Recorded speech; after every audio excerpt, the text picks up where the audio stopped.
in to the hottest station on the planet. Resistance is futile. The revolution has begun.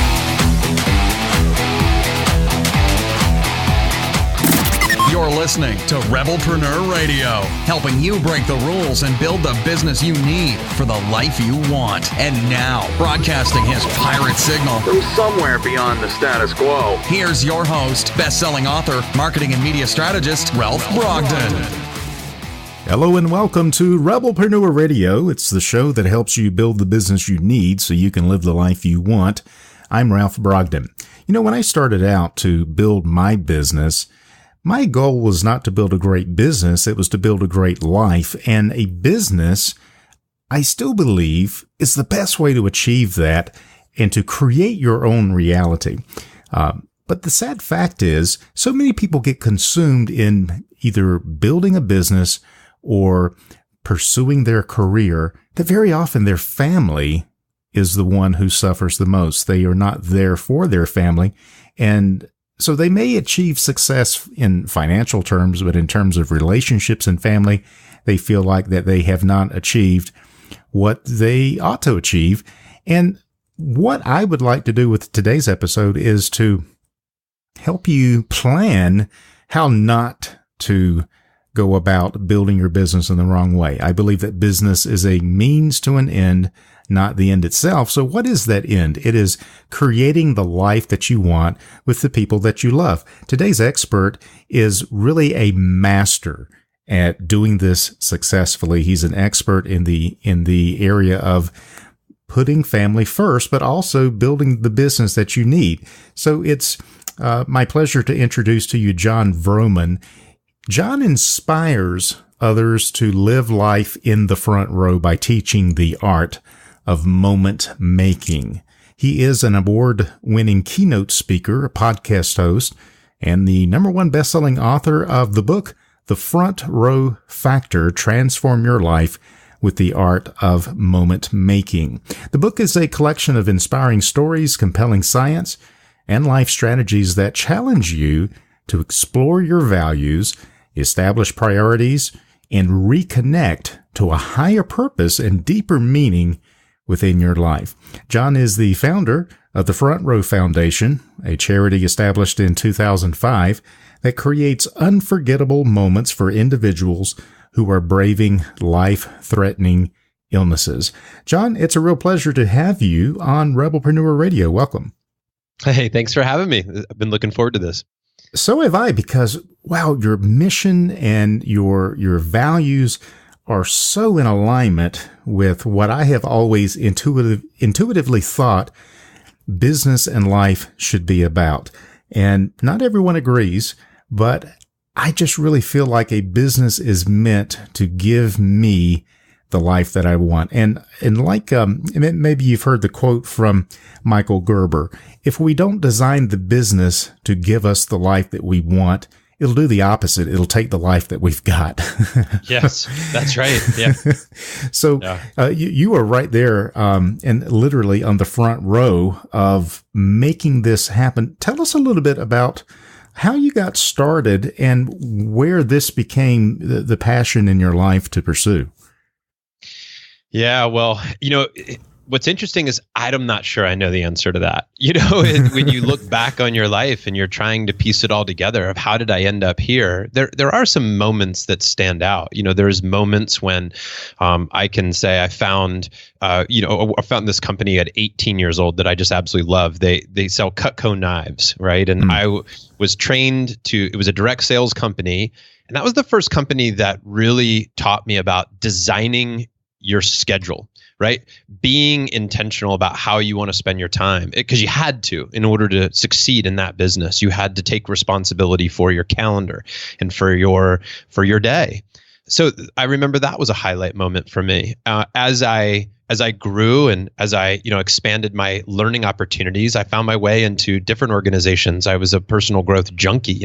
Once you find that path, I think many people really take the deep dive. And so I traveled down the road with Tony Robbins, and that was a place where Tony started asking some really interesting questions about the life that you wanted to design, how you wanted to contribute to the world, what are your talents and strengths and passions? These are questions that weren't coming up on a regular basis in the work that I was doing for a corporation. These were things that were coming up from these other paths that I was traveling down, and I think those were bright spots along the way of what led me to where I wanted to be. And then I can also look back and see where things were broken.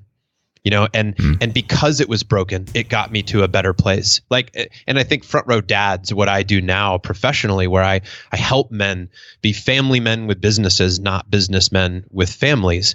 That came from a point of pain for me in my life, where I was, had built this charity and I was a successful keynote speaker, and I had achieved a lot of what I thought I wanted. I was an entrepreneur. I had made it, I made it past a couple of years. I didn't need to rely on a job, and that felt good, right? To make it past that point. But I had a 6-year-old at the time and a 1-year-old at the time.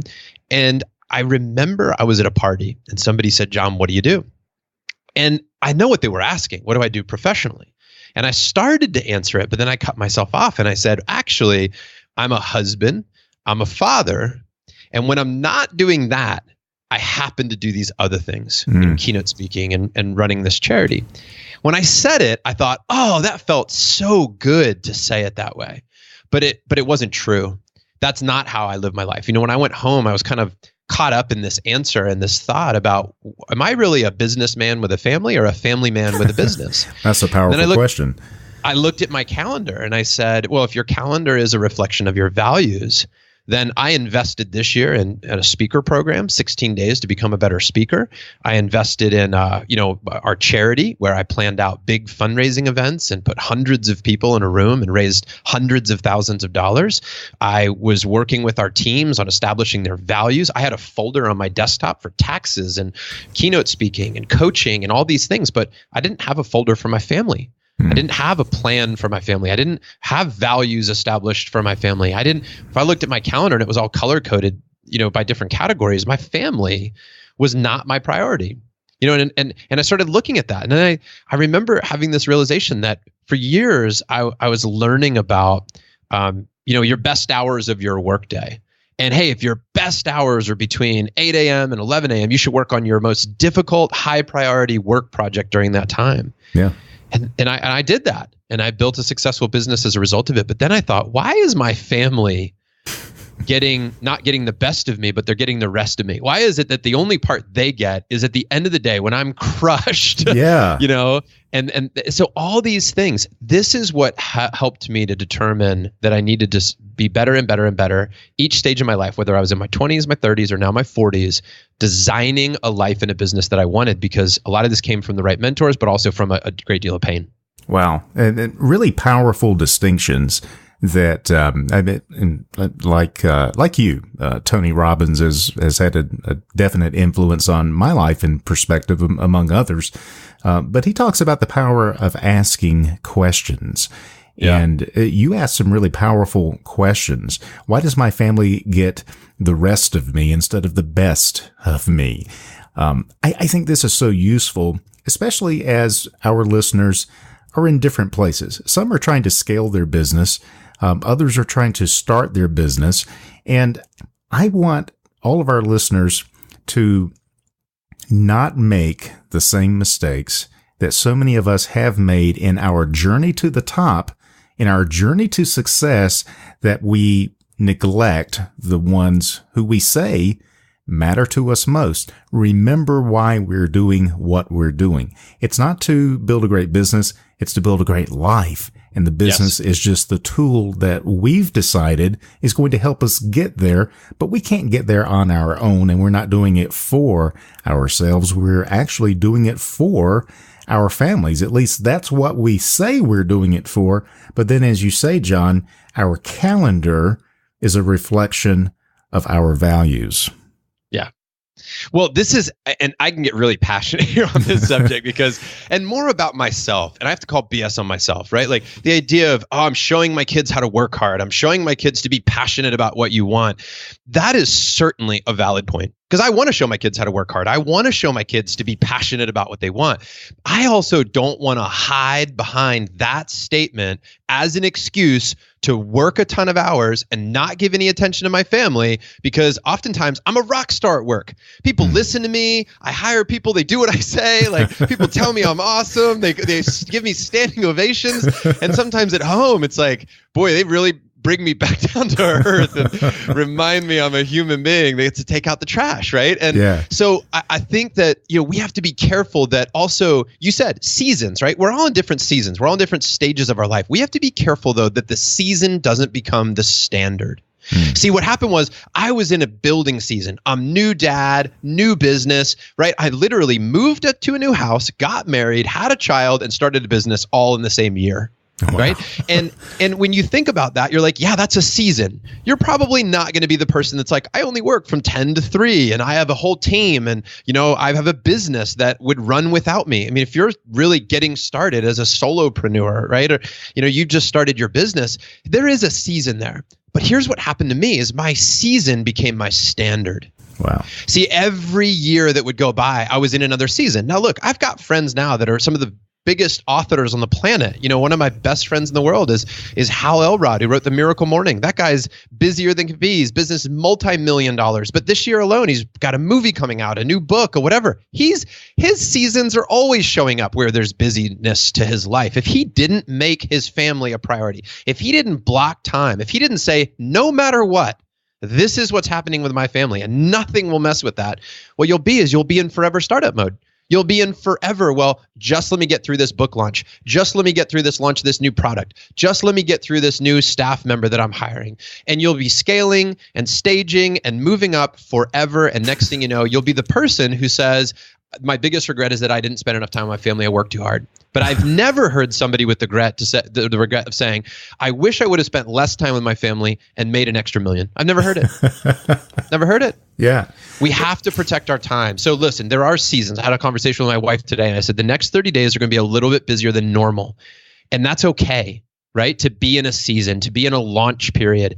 We just have to remember that seasons don't become the standards. We have to guard against that. Yeah, that makes so much sense. And it's really about your hierarchy of values. It's not that your business and the other things that you have going on are not important, but if everything is a priority, then nothing is a priority. I've heard someone say if you've got more than 3 priorities, you don't have any priorities. Yeah. So we've got to decide what is the one most important thing. And I think most people are going to say it's my relationships with the people that I love. So what you're saying is that we've got to make that the priority and then build whatever it is we're going to do. If it's building a great business, fine. But we build the business around the big blocks that we put in place first. And those big blocks are going to be the family. And if we enter into a season where we are busier than normal, then we talk about it. We have a conversation about it, but that season doesn't become the standard. It doesn't become, that's it. Oh, you're late from the office again. And you're just consumed and obsessed. I really love this approach and it's so needful. Now you have taken this message to places like the Today Show. You are a retreat and speaker, seminar leader. You create summits and transformations and celebrations and all these powerful things. Tell us a little bit more about what you do. How do you get this message across, and who are your biggest beneficiaries right now? Who are you trying to transform in a powerful way with these ideas? Well, to make it simple, there's 3 groups for me that I'm working with. One is the charity, right? So half my week is spent serving recipients for our charity. So people that are fighting for their life, we want to raise the money, create the programs, do the work that helps those people. So that is a big portion of, that is a portion of my time that I want to serve and support that group, right? Mm-hmm. That's my contribution to the planet. I feel wonderful about that. We've been doing it now for 14 years. And boy, that just makes my heart light up. All right, so I love that. For my keynote speaking, what's cool about the blend of my business is that I have a for-profit Front Row Global and I have a nonprofit Front Row Foundation. 2 separate bank accounts, 2 separate teams, 2 separate everythings, right? But in the same time, my for-profit business really helps the charity. And here's how. And it was set up this way from the beginning. So as I was creating all these incredible experiences for people fighting for their life, it dawned on me that there is a lot that you can learn about living life from people who are fighting for it.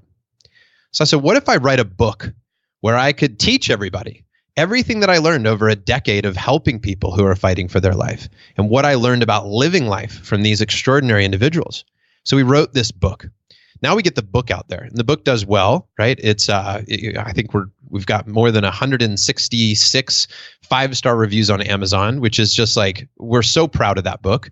And that book has now led to other keynote speeches, right? And when I go speak and I give a keynote speech, that is part of my for-profit business. That's how I take care of my family. That's how I pay my mortgage, right? So I do these keynote speeches. And for a number of years, I was doing about 40 paid keynote speeches a year.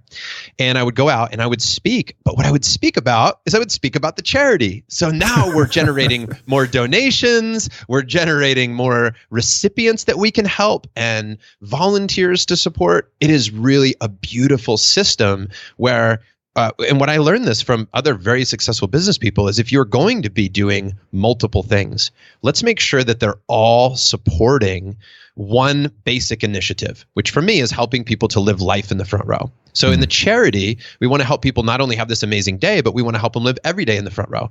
And I help businesses and other groups that are interested in that same concept, how to be moment makers. I mean, think about that, right? Like businesses want to be moment makers for their clients. They want to make moments special. That's how we retain our clients. That's how we set ourselves apart from the competition. So I started landing on stages where I'm talking to people about how to be moment makers in life. I'm speaking to accounting groups and hospitals. And I mean, literally, it's incredible the vast number of people that are interested in that subject. So I've created that line of how I serve the world. Those are people that I help. And then I have the dads, high-performing entrepreneurial men who pay a monthly membership fee to be part of our group where we have live calls, small groups that form, and live events. And these men pay to come to our live events. They pay to be in this online program where they can learn from and with each other.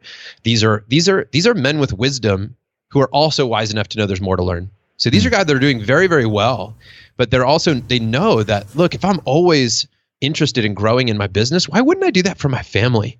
So we literally say 3 hours a month is what we're talking about. 2 1-hour calls a month, plus about another hour of engagement within the group, 3 hours a month, and you sharpen the axe to your family. Because we all get in our businesses how to work on our business and not in our business, and why it's so important to be able to do that, to take a step back and make sure that we're creating the systems and the structures and the intent so that our actions are meaningful and that can be multiplied and magnified. Why aren't we doing that with our families? Why have we read 100 books on leadership and 1 book on parenting, if that? If that. Right? Why is that? If our priority is really our family. So we created a system where in our group we have really powerful men, and at the same time, these are men that say, I need a lot of work. I need work on my marriage. I need work on parenting. I need work on managing my emotions, being in control. Because a lot of really successful men that have great public images behind the scenes deal with massive anxiety and depression and sadness, right? So mental health, physical health, spiritual health, all these things we need to talk about. And what we found is that if we can talk about how to bring the best of our work home, right? Literally, like, how do we bring the skills that we're learning at work and bring it home to serve our families? How can we also thrive at home? And that definitely impacts our business. Everybody wins at the end of the day. I love that. Those are the groups, and that's who we work with. Yeah.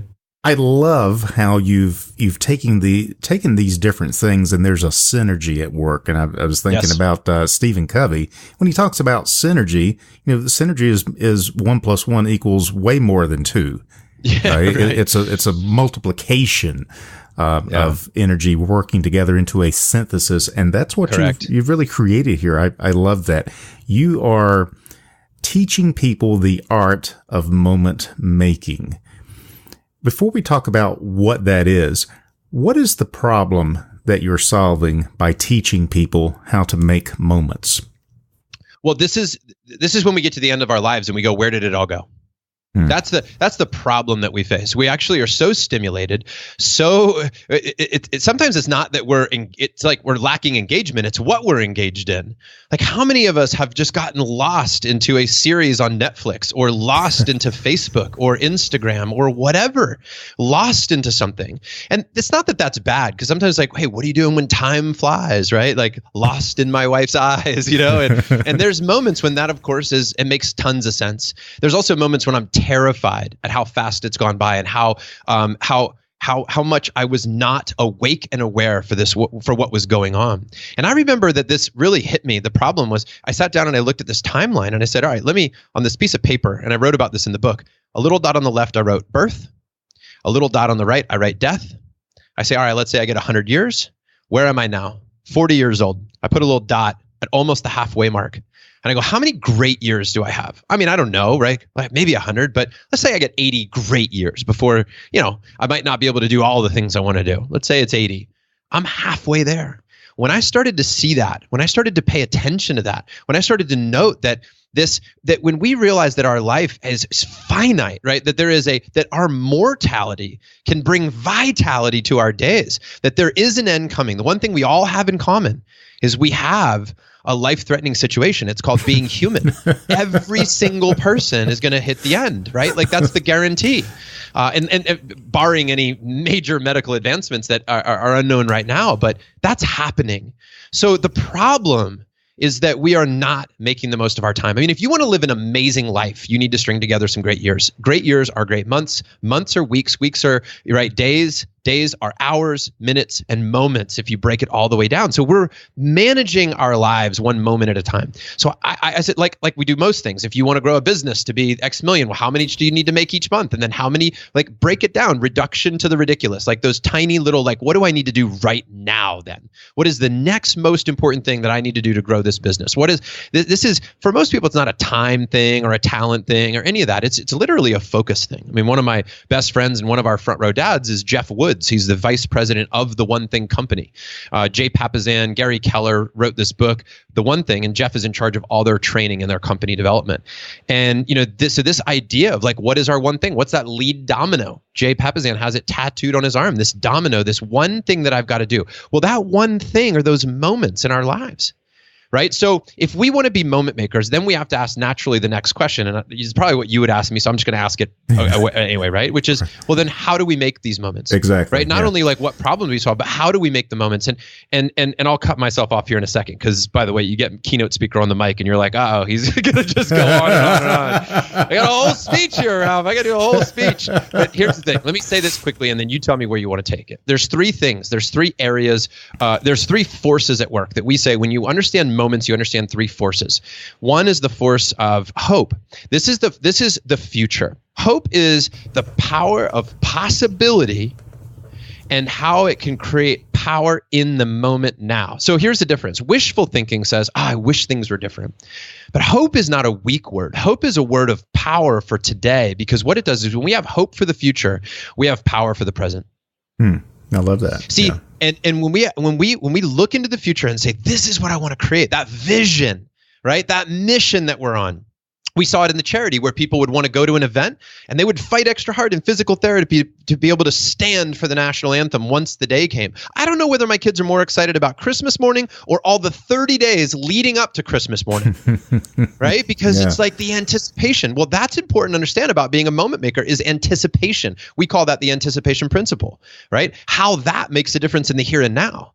So, rather than just, creating a family vacation and focusing on the 7 days that you're gone, think about all the power of leading up to it, all the anticipation that brings so much joy into our moments. Then we look forward to something, right? That's not living in the moment. That's using the power of the future into the moment. In the moment now.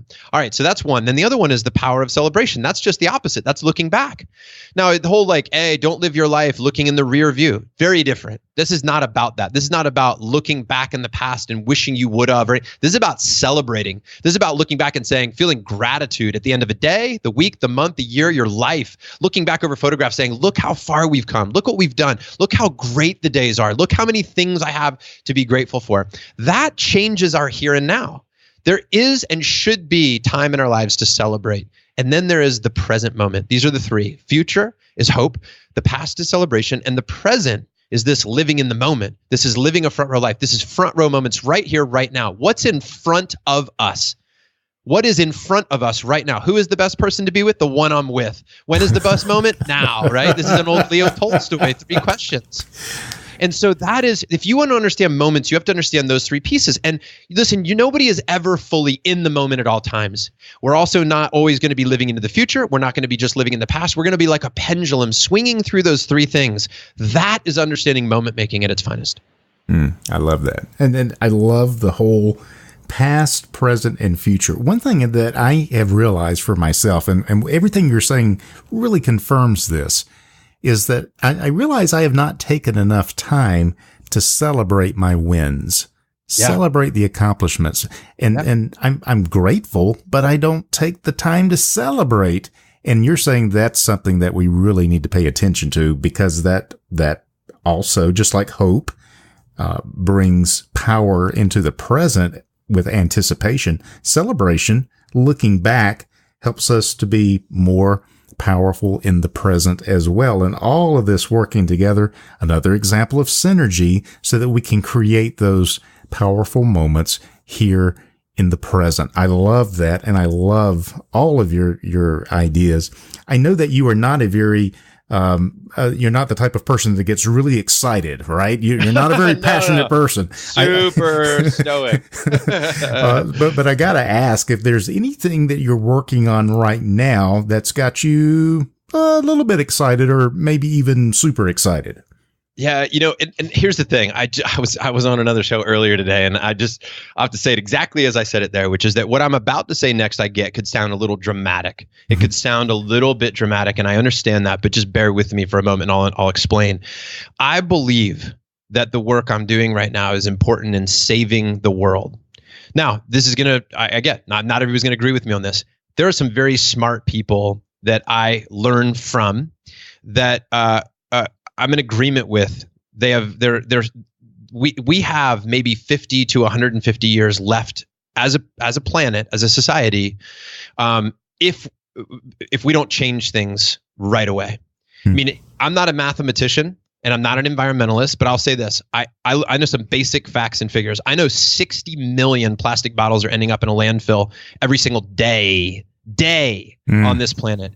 I know how much land we have. I know the rate of population growth. I understand how we're overfishing our oceans. I know the soil that we are destroying. I understand what's happening to the atmosphere. To a basic degree, I understand and can see this is not a system that's going to work long term. It just doesn't. You don't have to be a genius to see this isn't going to work. It's not sustainable, is it? It's not sustainable. And some of the smartest people I know are saying we're in the 6th great extinction right now. We may not have more than 20 or 30 years left before, if we don't make a change right now, that we are in real trouble. And so listen, for my early 20s, it was all about figuring out who I was, running ultra marathons, getting the next promotion, trying to go on a trip to another country, eating at a great restaurant, finding the love of my life, having children, raising children. And at this point in my life, I've got a 9-year-old and a 4-year-old and a beautiful wife. I've been married for 10 years. I've got a business that I don't need any more money. I mean, I'd like to be more successful in my business, and I love that. I'd love to have more opportunities and ride that wave. I also know that it can't be about me just growing a bigger business. It can't be about me buying my next dream house. It can't be that. It has to be something more. We need to step up, and every single person, we all have to be at some point involved in saving the world. Like, this is not working. And so I view my role as, like, in Front Row Dads is like, yes, we should talk about how to have great dinner time conversation and how to show up for your kids' games and how to have a great intimate relationship with your wife and how to take care of your health. All those should be part of the conversation. But if we miss the part of the conversation that's about saving the world, if all we want to do is move into a better neighborhood and have better friends and better experiences and a better 4th of July party and all those things and send our kids to better schools, that is not going to save the planet. That is not enough. We need to demand more from ourselves, starting with me. I need to step up as well, right? Like I need to own this myself in my home, to have these conversations, to talk to my kids, to make tough decisions, to be conscious and know that this is a we thing. This is not a me thing. This is definitely a respect for others, respect for the planet. If I want my kids to have a future, if I want their kids to have a future, we have got to all get together and solve this problem. If we don't, it's not going to end well. Yeah.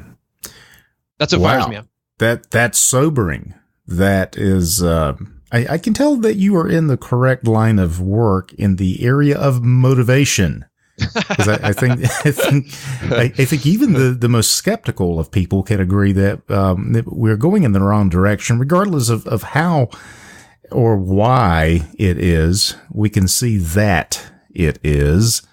And we need to start making some changes to get back on track. And yes. So whether it's the family, whether it's the world, the global things that we are struggling with, Jon, I appreciate your perspective and the great work that you're doing to help at every level. I just love the synergy of it. I love the power and the enthusiasm and the passion that you bring to this.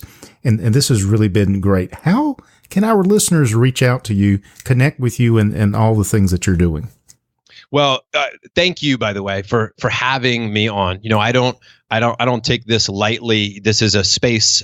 You've given me a voice. That to me is just, wonderful. And I express my deepest gratitude to you and anybody that happens to be listening. If you've given me your time and attention today, one of your most valuable resources, thank you so, so much.